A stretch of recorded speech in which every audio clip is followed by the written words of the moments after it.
সুপ্রিয় দর্শক, বাংলা ফিল্ম ইন্ডাস্ট্রির একজন জনপ্রিয় অভিনেতা হলেন বাপ্পারাজ। 1986 সালে তার বাবা নায়করাজ রাজ্জাকের পরিচালনায় চাপার ডাঙ্গার বউ নামক চলচ্চিত্রে অভিনয় করার মাধ্যমে তিনি সর্বপ্রথম অভিনয় জগতে পা রাখেন। এরপর থেকে আর কখনো বাপ্পারাজকে পেছনে ফিরে তাকাতে হয়নি। বাপ্পারাজ তার ক্যারিয়ারে অসংখ্য অভিনেত্রীর সঙ্গে সিনেমা করেছেন। ডাকাত, প্রেম কি, জিনের বাদশা, আমার অন্তরে তুমি, বাবা কেন চাকর সহ প্রায় 100টিরও বেশি বাংলা চলচ্চিত্রে অভিনয় করেছেন বাপ্পারাজ। সিনেমায় অভিনয় ছাড়াও বাপ্পারাজ সিনেমা পরিচালনা এবং প্রযোজনাও করে থাকেন। কার্ড সিনেমাটি বাপ্পারাজ পরিচালনা করেছিলেন। তবে বর্তমান সময়ে বাপ্পারাজ সিনেমা জগৎ থেকে নিজেকে অনেকটাই সরিয়ে নিয়েছেন। পরিবার এবং ব্যবসা নিয়ে অনেকটাই ব্যস্ত সময় পার করছেন বাপ্পারাজ। আপনারা সবাই কম বেশি বাপ্পারাজকে চেনে থাকলেও আপনারা হয়তো অনেকেই তার স্ত্রীকে চেনেন না। আজকের এই ভিডিওতে আমরা বাপ্পারাজের স্ত্রী সম্পর্কে জানব, তাই ভিডিওটি না টেনে সম্পূর্ণ দেখতে থাকুন।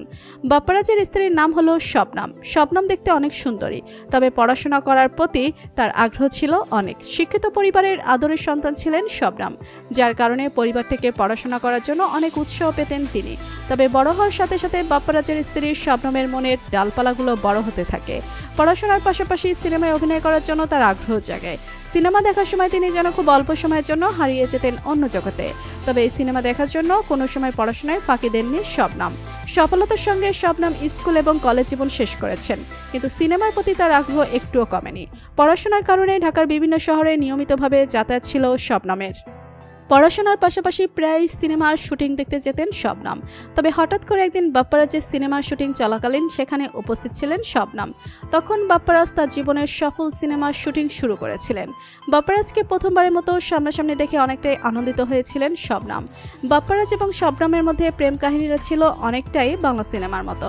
বন্ধুত্ব থেকে কখন যে তাদের দুজনের মধ্যে ভালোবাসা হয়ে গিয়েছিল সেটা হয়তো তারা কখনো বুঝতেই পারেননি। পরবর্তীতে দুই পরিবারের সম্মতিতে বাপ্পারাজ এবং শবনম বিবাহ বন্ধনে আবদ্ধ হন। তো বন্ধুরা, বাংলা চলচ্চিত্রের জনপ্রিয় অভিনেতা বাপ্পারাজকে আপনার কেমন লাগলো জানিয়ে দিন কমেন্ট করে। আর ভিডিওটি ভালো লেগে থাকলে একটি লাইক দিয়ে চ্যানেলটি সাবস্ক্রাইব করুন। ধন্যবাদ।